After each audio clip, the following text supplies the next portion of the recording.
Chapter 4: The Crucible of Battle. A New Dawn. The aftermath was a symphony of quiet activity. The cacophony of war had been replaced by the gentler sounds of rebuilding, the rhythmic thud of hammers against wood, the soft scrape of shovels against earth, the hushed conversations of people working side by side, tasks once divided by ancient hatreds now shared in a common purpose. The air, once thick with the stench of death and decay, now carried the sweet fragrance of newly turned soil and blossoming flowers. The land, reborn, pulsed with a vibrant energy, a testament to the power of the shared sacrifice.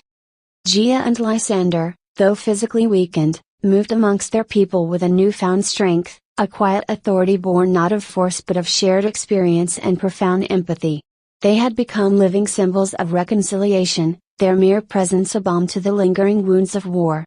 The elves, once suspicious and resentful, now looked upon them with reverence, their eyes filled with a gratitude that went beyond words. The humans, too, felt a shift in their hearts, the bitterness of conflict slowly giving way to a cautious hope. The rebuilding process was slow, painstaking. The destruction wrought by the war was immense, the scars deep and pervasive. Yet, the shared purpose, fueled by the miraculous healing of the land, spurred them onward. Elven artisans, their skills honed over centuries, worked alongside human craftsmen, exchanging techniques and knowledge, their collaboration a quiet testament to the burgeoning trust. The ancient rivalry, once a chasm that seemed impossible to bridge, was slowly being filled with the mortar of shared labor and mutual respect. Gia, ever the pragmatist, oversaw the logistical aspects of the reconstruction. She established trade routes between the formerly warring kingdoms, facilitating the exchange of goods and ideas. She implemented new laws aimed at fostering cooperation and mutual understanding, ensuring that the hard-won peace would not be easily shattered.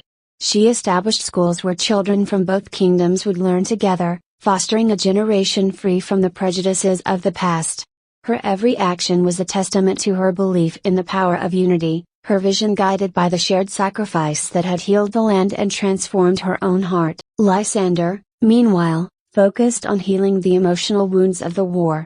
He established centers for the injured, both physically and emotionally, ensuring they received the care they needed.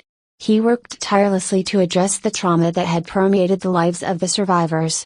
He listened to their stories, offering comfort and empathy, recognizing that the battle for peace was as much a fight fought in the hearts of the people as it was on the battlefield. He brought a gentle presence, his empathetic nature soothing anxieties and inspiring healing in the deepest wounds. The healing of the land mirrored the healing of its people. Slowly, cautiously, the scars of war began to fade. The scorched earth became fertile fields once more.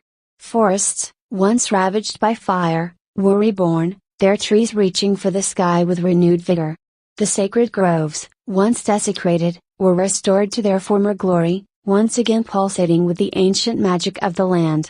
This visible evidence of healing greatly assisted in the psychological healing of the population. They saw daily reminders of the promise of a better future, but the journey to lasting peace was far from over. The deep-seated distrust and resentment between the two kingdoms could not be erased overnight. There were still those who clung to the old ways, who whispered of betrayal and revenge. Gia and Lysander, ever vigilant, worked tirelessly to address these underlying issues, ensuring that the fragile peace would not be easily broken. Their actions were driven by a deep understanding of the complexities of peacemaking, recognizing that healing the land was only the first step in the long journey toward true reconciliation. The shared sacrifice had not only healed the land but had also forged an unbreakable bond between Gia and Lysander. Their love, tempered by the crucible of war and refined by their shared sacrifice, was a beacon of hope in the newly emerging world.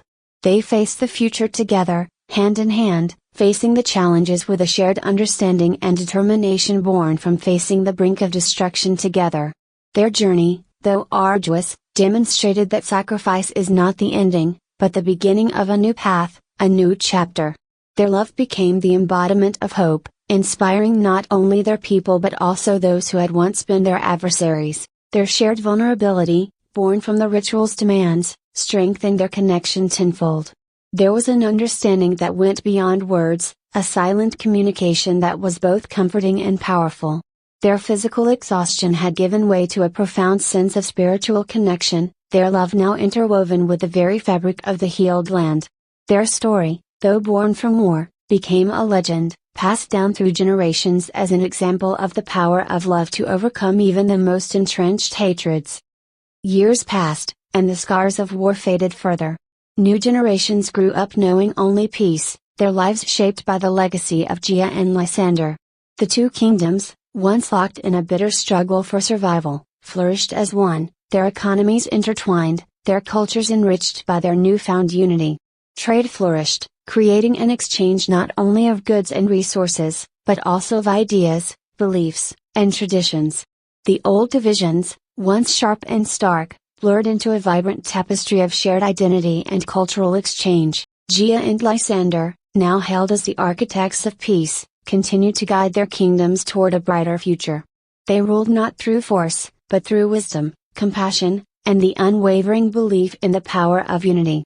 They actively encouraged cultural understanding and dialogue, breaking down the barriers that had long separated their peoples. Their example inspired a new era of diplomacy, collaboration, and cooperation amongst all the realms.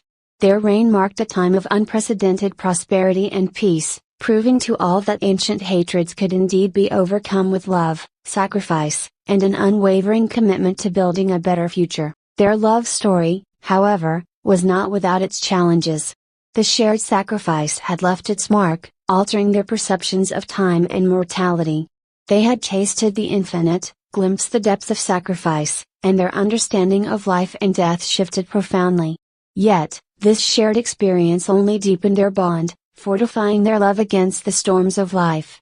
The scars, both physical and emotional, served as reminders of the sacrifices made, inspiring them to continually work towards maintaining their fragile peace.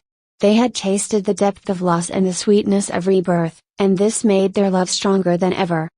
The story of Gia and Lysander became a legend, a testament to the power of love to heal even the deepest wounds, to mend the most broken hearts, and to forge a path toward lasting peace. Their legacy lived on, inspiring generations to come, a constant reminder that even in the darkest of times, hope, fueled by love and sacrifice, can bloom, creating a dawn brighter than any imaginable. The dawn that they brought about, a new era of peace and understanding, reflected their love, and the sacrifice that allowed it to finally flourish in a world that desperately needed its healing light.